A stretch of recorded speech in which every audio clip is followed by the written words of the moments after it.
I welcome all of you to this session on high growth segments for the EMS and equipment manufacturers. Here we have with us today, and we have heard since morning, the best thing is that at least for once, the government and industry are on the same page. We've all agreed to a objective that we are going to develop the electronic manufacturing industry to the level of $300 billion, which is the mission that we have all as industry and government taken on. This is no mean task.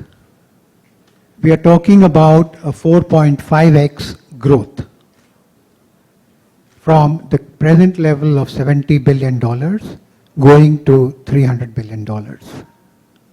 At the same time, we are talking about exports going from the present level of $12 billion, having a 10x growth and going to $120 billion. This, gentlemen, is no mean task. And that is why we are talking about this has to be a mission objective of all the stakeholders. Otherwise, we cannot achieve this. The other important element is that if we are talking about a mission like this, there are going to be several elements in this which are important. One of the first that I see is scale. Unless we are going to achieve the scale, none of these things are going to be sustainable. The second thing is that we have to be getting into a design-led manufacturing, which is going to be very, very important for sustainability. Then we have the component ecosystem that we have talked about, and this includes everything, whether it is active, passive component, piece parts, or the raw materials for the components.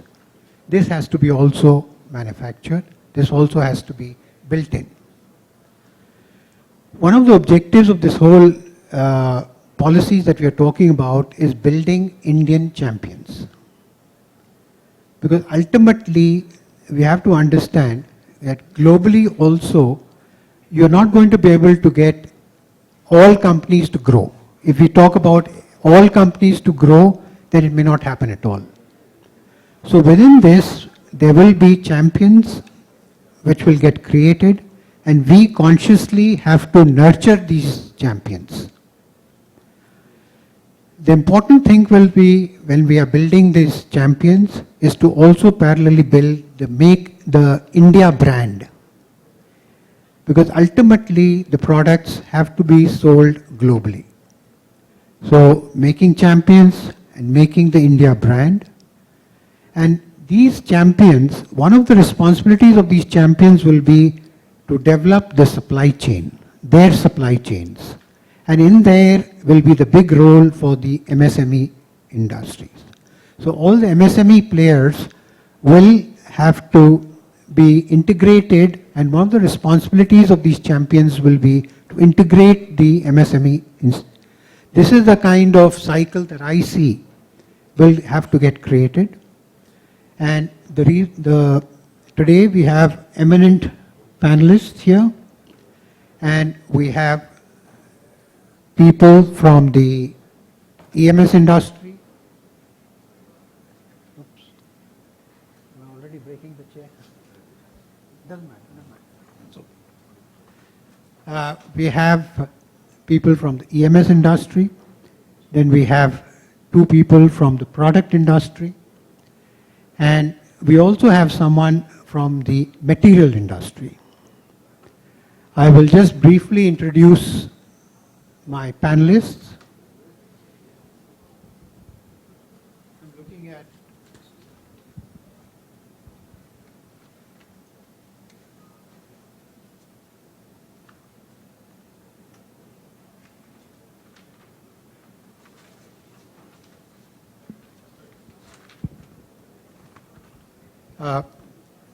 Dr. Sriram. He's from Sirma SGS Technology, and he comes to us with over 35 years of experience in the industry, and will be looking at the EMS sector, and he'll be speaking to us in that sector because that's one of the most important sectors. Then we have two people from the product industry, Ashok Mishra, who is the director of Salcom.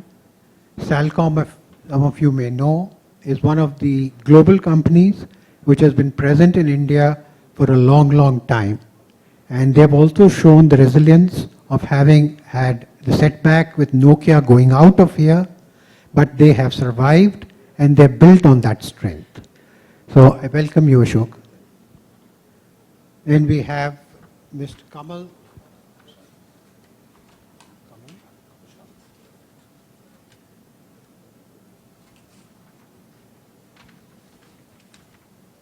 We have Prashant Kamal, and this is another product company which has just done the reverse. They have first built up a brand in India, and today the brand, which you may know, Boat, is recognized all over and they've got a huge market share. And now they are working on how to make things manufactured here in India. So we have Prashant here, and he will share his experiences. And then we have Mr. Lokhande. He is the senior scientist from Dow Chemicals. And ultimately, materials is going to be an important part. And what he's going to share is how he sees his role in being able to make the manufacturing industry in India more competitive. What we will do is that follow the similar pattern that we had in the previous session, that we will ask each one of the panelists to give some opening remarks, and thereafter we will get into a discussion mode. May I open the session with Dr. Sriram of Sirma.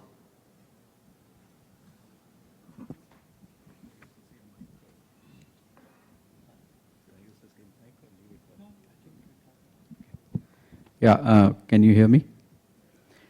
Okay, good afternoon, gentlemen and ladies. I think it's a very long time since I could take my mask off and sit on a panel like this, so this itself is quite exciting for me. But overall, I think we in the electronics industry are at a very, very exciting phase in our evolution in this country.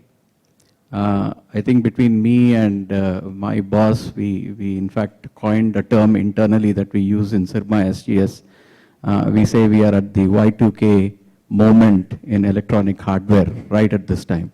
Because when we look at where we are today as a company versus where TCS was in 1996 and how they became, in 12 years from 1996, they became a $8 billion company from a $160 million company in 1996. So we are exactly in that kind of a moment, and we are at the cusp of that. And I think to simplify it for everyone, I see it as three big circles of growth engines that are all coming together. And right at the intersection of these three circles is that cusp of transformative growth for the electronics industry. And the three circles, as far as I'm concerned, is first thing is everything is becoming electronics, or every product that we touch during the day is going to have an element of electronics in it, from toothbrushes to footwear and everything in between. So I think let that sink in to all of you. We are able to see cars and other things becoming having an element of electronics, but today I think Sirma, at least, some of the biggest sales revenues are coming from making a product for a smart toothbrush. I think a lot of people are aware of this. The second thing that's driving this transformative phase of the electronics industry is the China plus one, the geopolitics in general, I would say, which is then driving China plus one policies. And then our government has reacted very, very positively in a very timely fashion. And so that is going to give us a huge boost.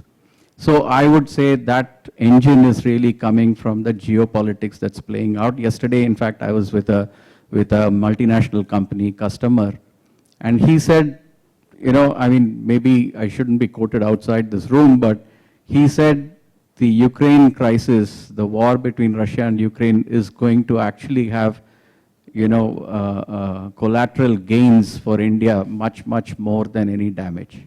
In the short term, of course, we'll be paying more for petrol, we'll be paying more for a lot of commodities. But in the long run, this is going to help this whole transformation that we are talking about in the electronics industry. And not only that, many other industries are going to go through this. You know, when I drive through Bangalore and other places, the huge tech centers that are being built up, I think India is holding a very critical portfolio in this industry and also in the world in the business. And the third thing is there is going to be almost a doubling of the number of aspirers in India in the next 5 years. 60 million households is going to become 104 million households. And given the penetration of many things in India compared to even Indonesia or China, we are looking at massive increase in the number of people aspiring for electronic goods. And that's going to add something like 200 to 300 million people that can now at least afford basic electronic products. May not be very high end, but it's still going to be electronics. And if you really look at the base of the pyramid, you know, yesterday somebody was telling me, they're trying to design something for the bottom of the pyramid, and he says, what, you know, like a ceiling fan, and somebody is actually working on you know, a voice activated system, a smart ceiling fan for the 98 million people. They are actually trying to design something at $1.50 for this whole module that will go in and make the ceiling fan smart. Today, if you want to buy a smart fan, you have to shell out something like 5,000 to 7,000 rupees. Somebody is trying to design one which will only add about 400 rupees to the whole ceiling fan cost and make it a smart ceiling fan with voice activation. Somebody is actually working on this. And it's a startup. And they have already got the chipset design done, and they want to add meat to it. So these are the kind of ideas that are going to transform and get more people in India, especially at the bottom of the pyramid, to start you know, acquiring electronics. So these three engines are going to really drive. I think scaling up, as the chairman said, is going to be very, very important, and all of us better be ready with both funding support and scale in our operations. That is something that is never been done in India. I think that is really going to be the order of the day, and also design-led manufacturing. We cannot afford to be sitting in India and depending on designs coming from overseas. We've got enough brain power to design stuff in India. As I say this, 2,000 chipsets are being designed in India for multinational companies. Get that. You know, 2,000 chipsets are getting designed in India. Why can't we do it for design in India for India? We can. We have the talent. So that's all I have. Thank you.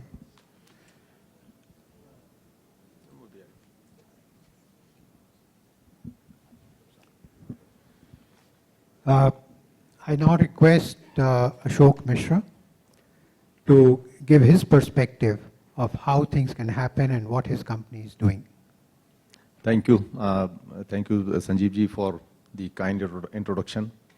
And thanks, Alcina, for the invite and having this physical second supplier meet after, like, we are meeting after 3 years. Looks like we had this similar session in 2019. Uh, and it's my proud privilege to be a part of this second supplier meet. So Salcom, we are globally number one in mobile charger manufacturing. We supply to most of the top global OEMs in India and globally. We have manufacturing setups in China, Brazil, and in India. In India specifically, we have 9,000 plus employees, and out of that, like 85% employees are women. So that is how we have like for the charger manufacturing. But yes, to develop this complete ecosystem and diversifying beyond mobile charger manufacturing. So in 2019, Salcom has acquired the defunct Nokia factory, and along with that, like 2 more plants into the same Nokia SEZ campus in Sri Perumbudur, Chennai. So we have total 6 manufacturing plants in Chennai now, plus 1 plant we have in Noida. So that is the kind of setup we have in Salcom India. And as far as the diversification part is concerned, so we have started the product called micro inverter, which goes into the solar panel and all that. So, and in 2020, we have started the production for the micro inverters, and 1 plant fully dedicated for the micro inverter production. And this micro inverter goes for the 100% export. So that is how basically we have positioned this. So with this micro inverter setup, now Salcom has developed the capability for EMS. So we can definitely go for any EMS product. The further adding into that, we are now ramping up the mobile mechanics plant. So mechanics, when I say, so this mobile phone, you have this front cover, back cover, and in the center also you have the rear cover, we call it, and the other plastic and metal parts. So all this combined, put together, we say is the mobile mechanics. So this mobile mechanics plant we have now, it is in the ramp up stage. So we have the precision molding machines in this plant, and we have the high speed, sophisticated painting lines, fully automatic for the molded parts which goes into the painting. And post molding and painting, then we have the assembly lines. So there are many child parts, die cuts, sponge and all that we assemble into the mobile phone covers, and then that gets supplied to the OEM for the final mobile phone assembly. And so this is what the mechanics plant we are setting up. And in addition to that, we have a state-of-art tool room setup for the to support the molding machines. And in addition to that, we have 350 CNC metal machines, which are basically for the metal parts. So there are certain mobile phones use these metal parts with the CNC operation. So we have 350 metal CNC machines. So put together, I can surely say that the setup what we have in this plant, the mechanics plant, is one of the best manufacturing mechanics manufacturing plant we have in India. So this is what like our journey so far from beyond charger manufacturing. So charger continues to be our basically the main business. On top of that, like we have added these 2 categories. There are a few more in pipeline. But coming back to yes, right from the morning what we are discussing. So of course, Dr. Srinivasanji, what he said is right. We are really into this electronics manufacturing. It is a very interesting time. And of course, this phase manufacturing plan has really laid a foundation for mobile manufacturing. But now we have a big time for the other segments like consumer electronics. Of course, mobile manufacturing continues to be the main area. In addition to that, we have hearable and wearable. Okay, my friend Prashant will share more on this subject, IT hardware. And in addition to that, the emerging technologies like 5G, IoT, EV, all those like emerging technologies are into the earlier stage. And whole of these technologies and the areas, the consumer electronics and everything, uses the same the ecosystem what we use it for mobile manufacturing. So it is like opportunities are in abundance. It is all up to us like how quickly we really capitalize them, how quickly we tap on them. Thank you. Thank you, Ashok. I think, gentlemen, he just covered how one company has been able to set up backward integration, whether it is plastics, mechanics, magnets, all of that is going to get integrated, and that's how the value addition for mobile manufacturing is going to be there. But then it's not limited just to mobile. You will also see that the same technologies and the same infrastructure can be used by other user industries. You have to reach out to people who are doing a great job, and so that we can move on from here and all work together to see how we can make India manufacturing, India as a country strong. We have now, may I request Kamal, Prashant Kamal.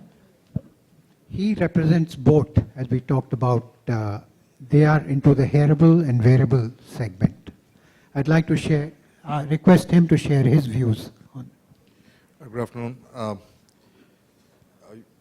Most of you must have heard of the brand BOAT, but along the parent company is Imagine. So you also have a couple of other brands associated with BOAT, like Misfit as well, which is basically a lifestyle brand. But one thing that, in terms of size and revenues as to where BOAT has grown, this has grown at least at a cumulative annual growth rate of around 170% over the past 5 years. So what began as a 20 crore company today is close to a 4,000 crore company in terms of the total revenue that we have done. But essentially what has happened is most of it is actually manufactured in China, or at least that was the case, that the majority of the manufacturing was done in China, and the last level of assembly was what was done in India. We began this journey of trying to localize the entire manufacturing. Somewhere we began in the middle of 20, then COVID happened, and then everything basically took a back seat. But then we started that again at a pretty large scale this year. Now our discussions with the governments in trying to get all these, the inefficiencies that we have in the system and the disabilities that we have, and also the trouble was we also had a very irrational duty structure. It was cheaper to import a finished good than to import the raw materials. Now that that rationalization has happened, and with the duty announced for the hearables and wearables starting from next week, the scenario has now completely changed. Last year we sold somewhere around 4 crore devices in India. So that actually caters to a large amount of market. With BOAT as the market share of around 40%, that tells you that the market size is give or take 10 crore devices of these types. Now here I'm including all the wireless earphones that you wear, the neck bands, the portable Bluetooth speakers.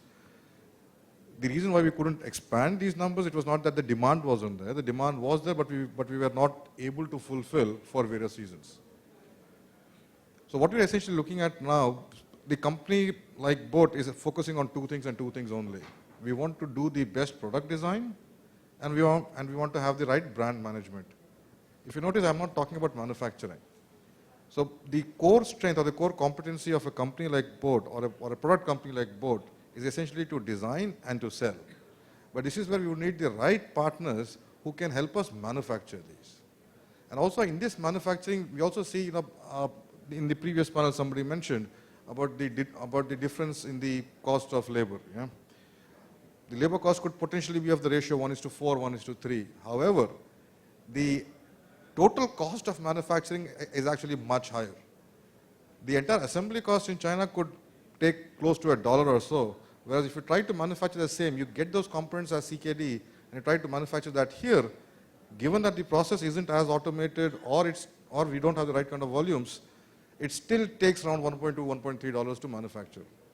So the only benefit we are getting out is because of this customs duty. But how long is this duty going to remain? This is a short-term impetus. So I've worked with Flex as an EMS. I've worked very closely with Foxconn. Me and Ashok were partners with Lighton and Salcomp, trying to get all of those done. But the one key thing that I'm looking at the EMS industries, at least for segments like watches and all the other hearables, is how we can look at having a lot more automated, high-speed kind of production. Each of us have experience.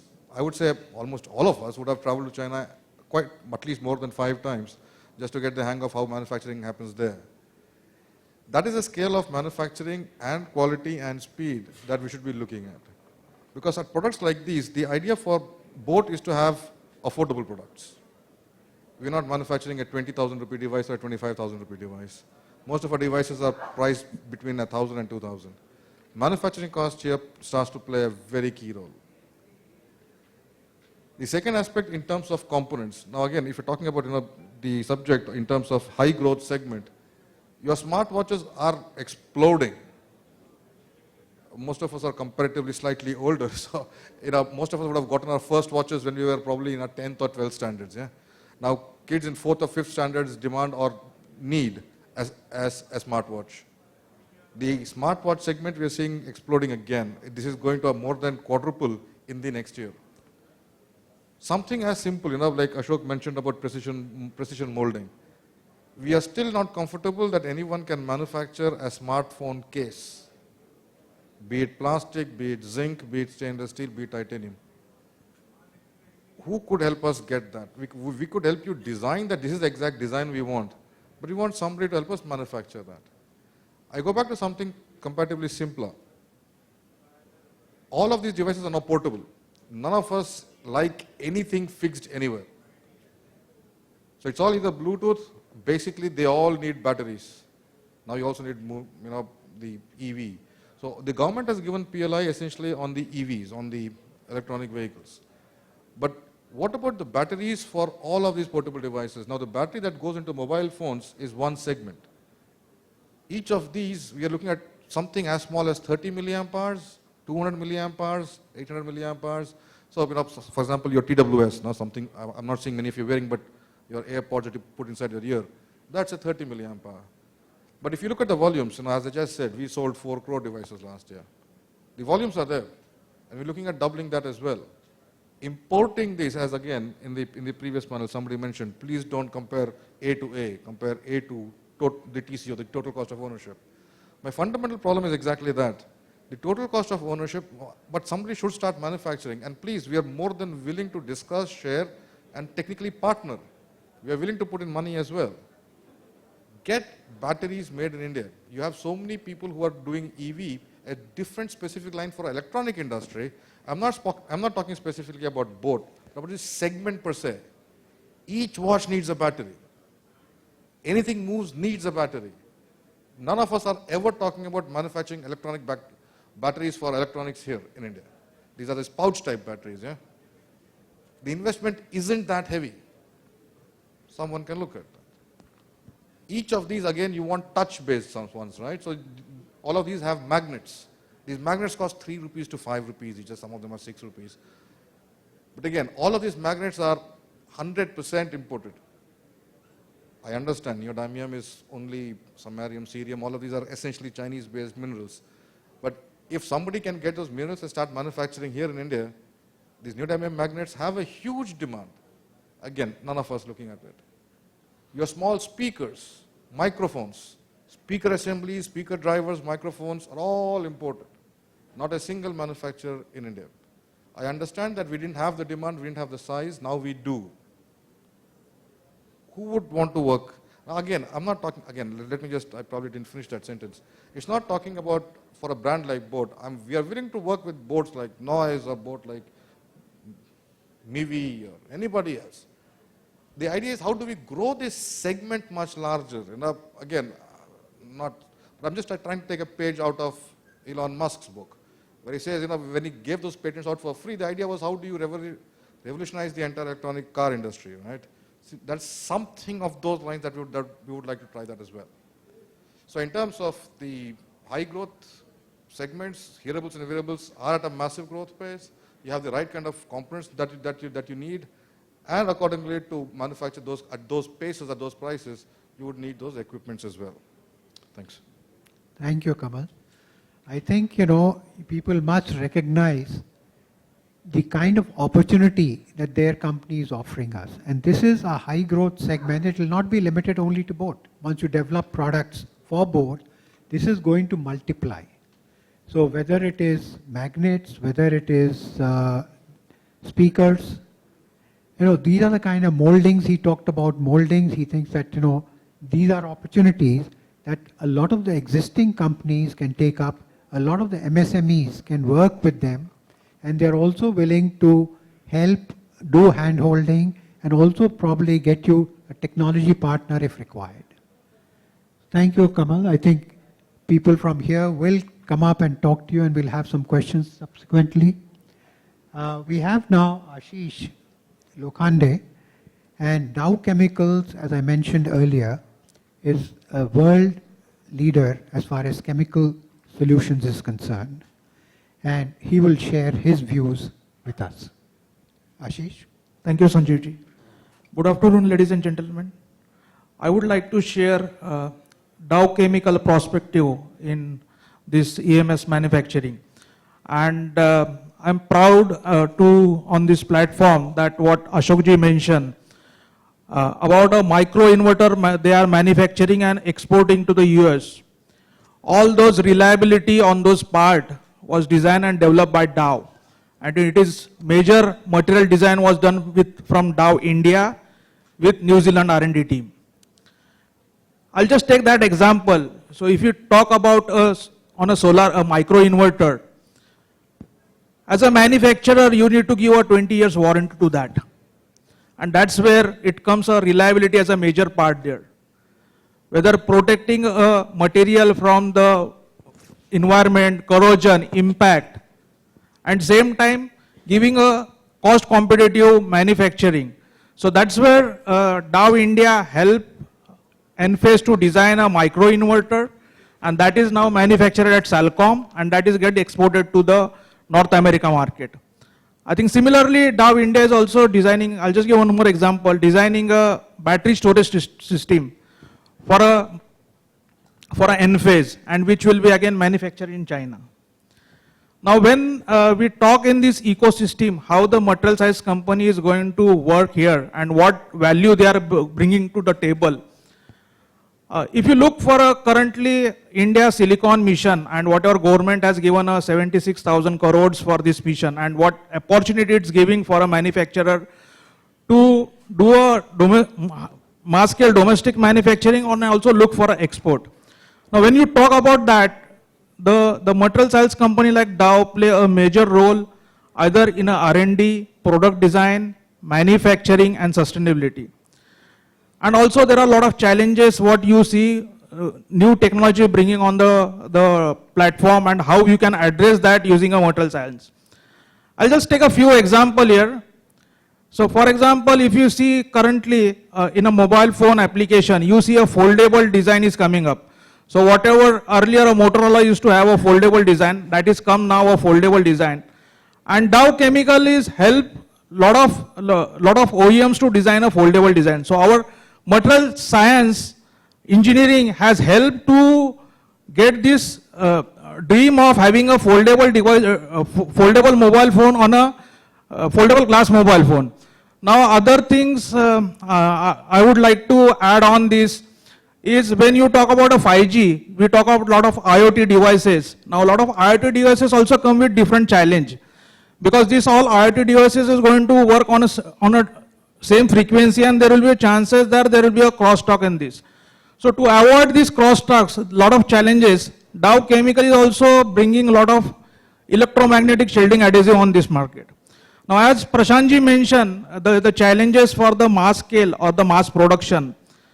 When you talk about assembly, we want to get a very quick assembly, get a mass production and get a cost competitive. That's where actually the material science company like Dow bring lot of assembly solutions like UV cure adhesives, which can cure in second and get your assembly faster, or silicon hot melts, which can give you grain stain within 5 minutes. So those type of technology which can bring for a mass production and can get a cost competitive in this market.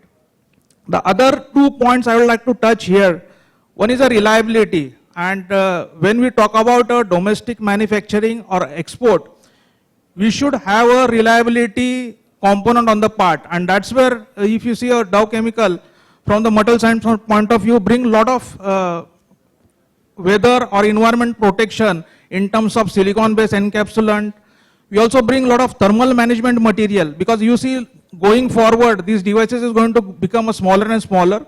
So they are going to become a very high power density devices, and once you become a very high power density devices, you should have how to have a thermal management solution on that, and that's where Dow Chemical bring it. Now before just putting my last comments on this, as most of the speaker mentioned, we are we are lagging behind like 1.5 to 2 decades in the semiconductor industry. Dow Chemical was always a partner with the China growth or Taiwan growth or Japanese growth with this. And within India, Dow Chemical will be happy to be a part of this growth and bring a lot of material-based solution to this platform and mitigate a lot of challenges and improve the productivity and cost competitiveness. Thank you, Ashish. I think that's very reassuring, the kind of support they're willing to extend to the entire industry in terms of the manufacturing journey. I'll come back to a very important sector, and that is the EMS. I have a question for you, Dr. Sriram. You've been talking about some of the trends and potentials in the EMS sector. How do you see the realization of this happening? And what are your plans with respect to this? Mr. Narayan. Interesting question. Given the current situation on the component ecosystem, I think this looks like the realization of what we are talking about here is going to be a big challenge, and it is, at least looking at it for the next 3-6 months, 1 year. But I think not just India, but also the world has tremendous resilience to get out of these kind of challenges. And I'm sure the component part of the challenge would go away in the second half of this calendar year, or worst case, the fourth quarter of this calendar year. So with that kind of assumption, because it's supply demand, so I feel that there would be a resilient bounce back in that. So given that assumption, I think it's really left to all of us to build the scale required to take on this huge transformation that is coming our way. And having said that, I think we have 2 examples clearly.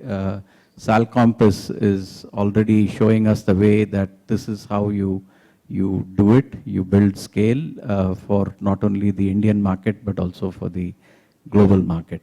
And I think once the volumes come in, you would see that that the ecosystem will come. Because when we spoke to the Minister of State some months back as part of an association, he said, I'm giving PLIs not for you guys to make a few extra percentage of profit.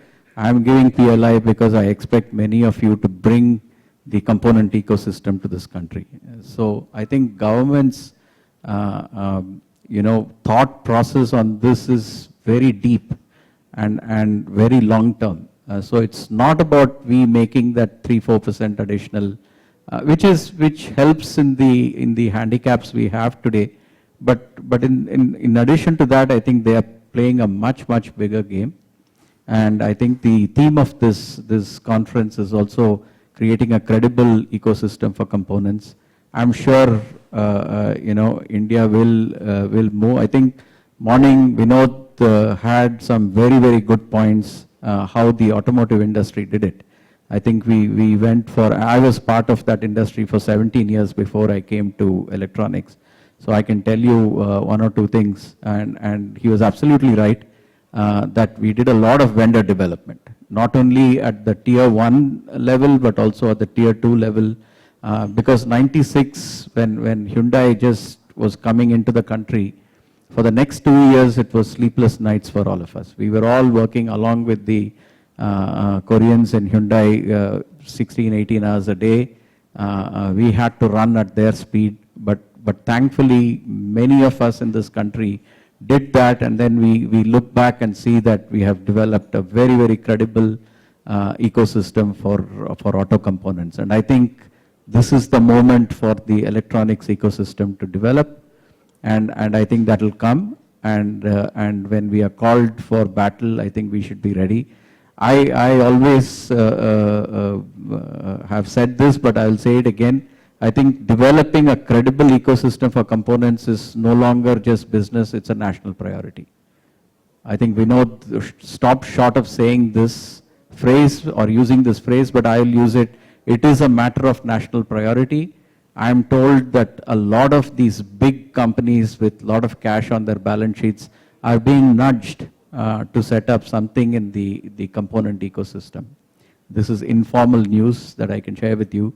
They are being nudged to set up a component ecosystem in this country, and you know, and they will be taken care of well, because the market will really give them returns in the long run. Short term it won't be, but in the long run. So I think the realization of these dreams or these the potential that we see is possible. Sanjeev, I think it's matter of time, and I think we have to take a deep breath and plunge in. Some of our colleagues on the stage and there in the audience have already shown us the way, and I think we all need to do it. Thank you. Thank you, Sriram. Next question I have is for Ashok. You've talked about what you're doing in the area of mechanics and this area. What is the other support or other priority that you would have in terms of helping you with the ecosystem that you would like to see developed to make your products more competitive? Thank you, Sanjeevji, once again. And let me take you back to 2006, Prashant. So we have worked into the same campus, basically. So when Nokia started in 2006, the volume used to be like 14 million mobile phones Nokia used to produce in a month. 70% was for export and 30% for the domestic consumption. And for whole of this 14 million, this complete supply chain was established. That was including mechanics. And when I say mechanics, so then the backward chain like die cuts and the paint, reagent suppliers, plus the charger, battery charger supplier, LCD display, keypad for the mobile phones. So whole of this supply chain was there, and Nokia used to procure all of those materials like locally for that kind of volume. So now the point which I want to make here is this mechanics, I still feel is one of the lower hanging fruit in this complete ecosystem, electronics ecosystem. And the reason, like, yes, because we had this earlier and we had the supply chain locally, so that means we have the capability. India has the capability to produce this mechanics in India. And once that happens, so I have like my friend Pushpesh also from Samsung. So the number which I know, like the mechanics contributes around like 5 to 8% of the total mobile phone bill of material, which is still the substantial money.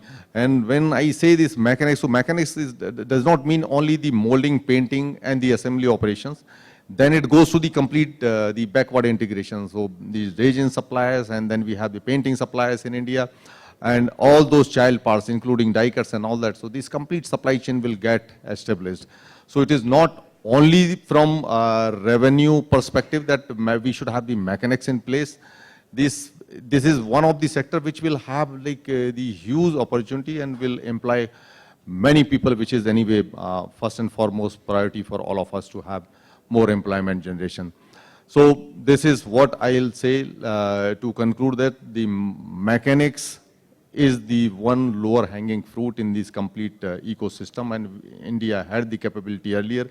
We need to somehow revive it back and put that in place. And when I say this, so it is like of course, what we have discussed, all those coming up emerging technologies will also be using the similar, the mechanics setup. So the same setup can be utilized for all those, the technologies, new products. So we have to revive it back.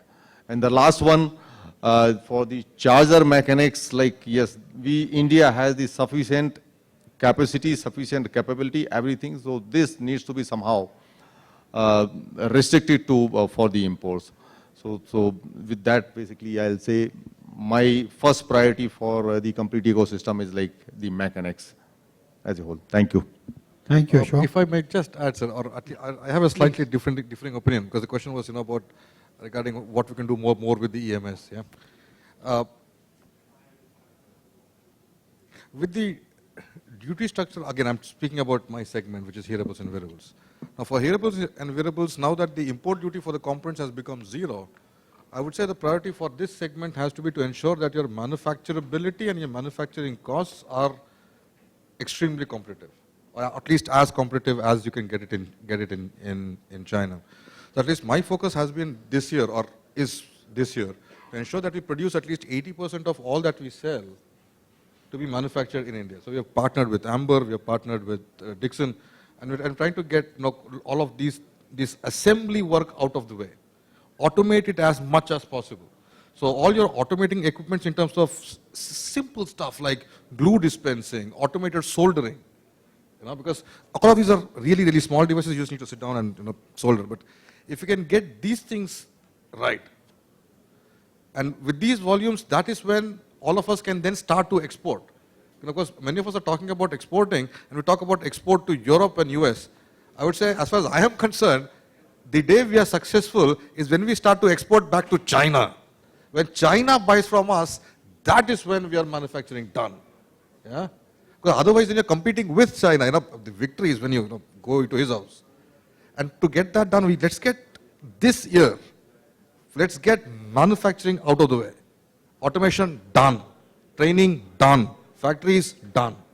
And then you get, so components as well, but priority, yeah? Just a thought, sir. That's my thought. Want to say something?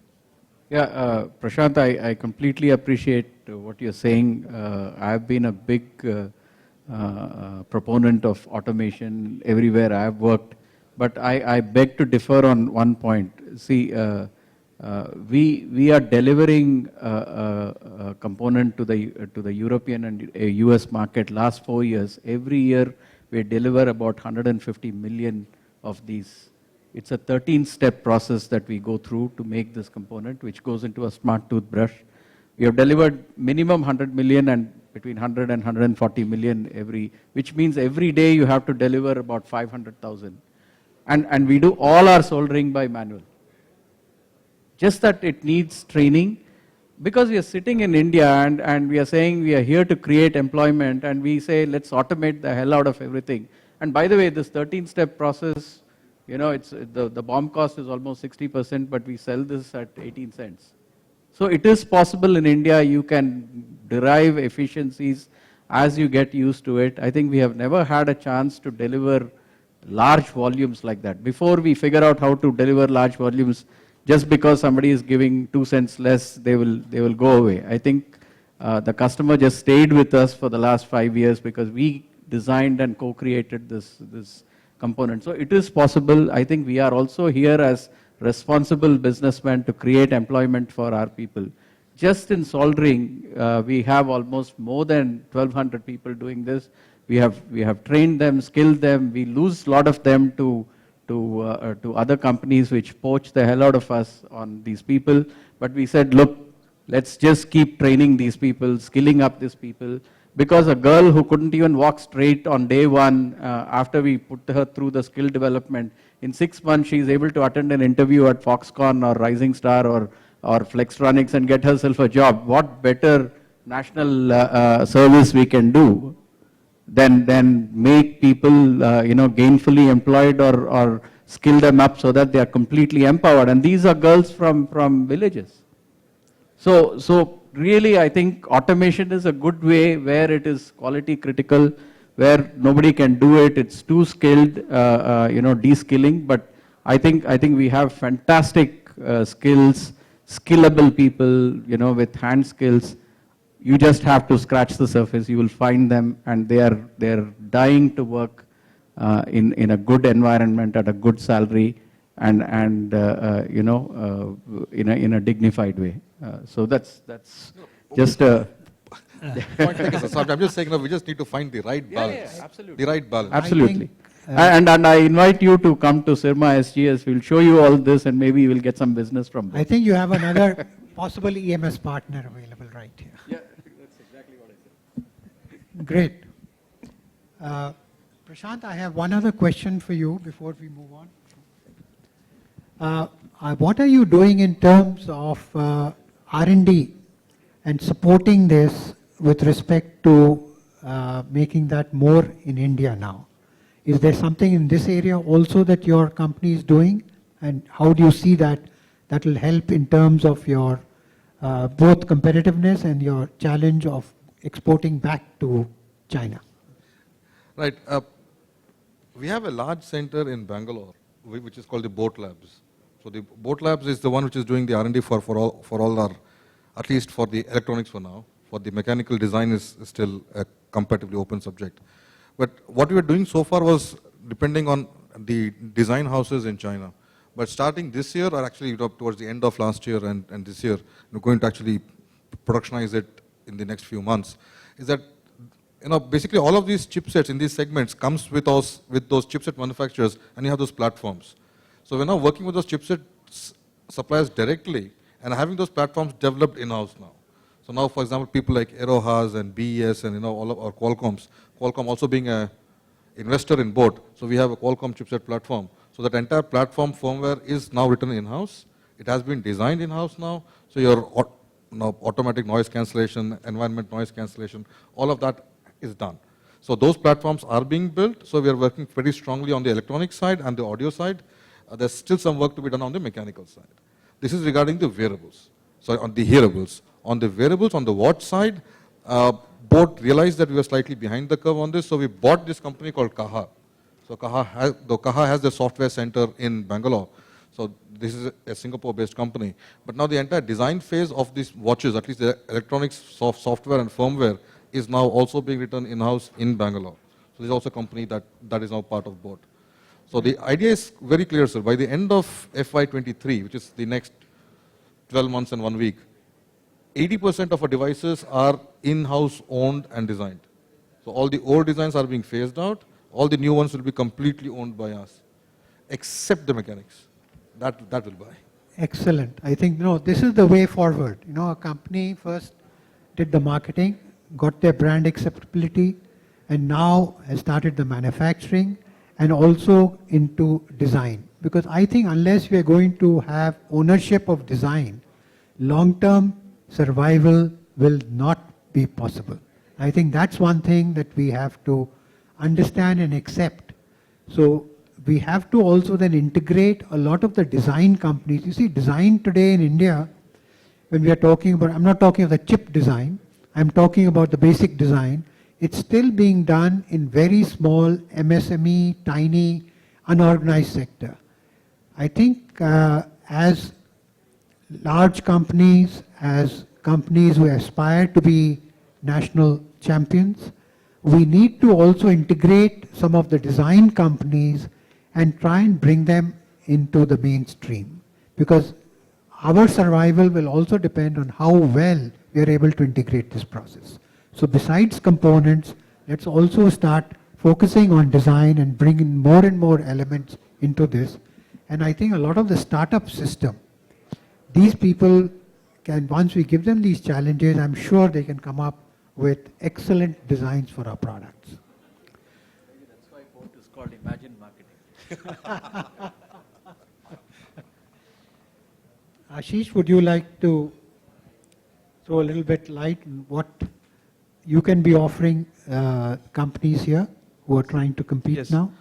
I would like to add what Dow Chemical India offer to this market.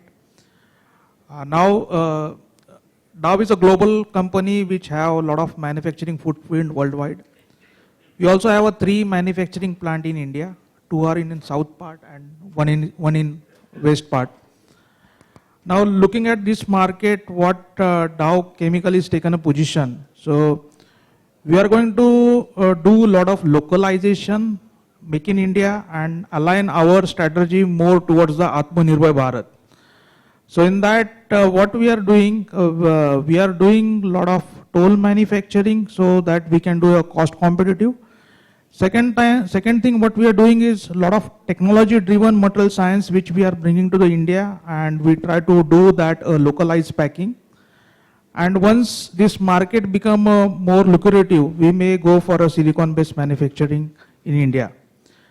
Other than this material manufacturing, we have a world-class R&D setup in Navi Mumbai. In that, we have a modeling capability. So we do a lot of finite element modeling for this component.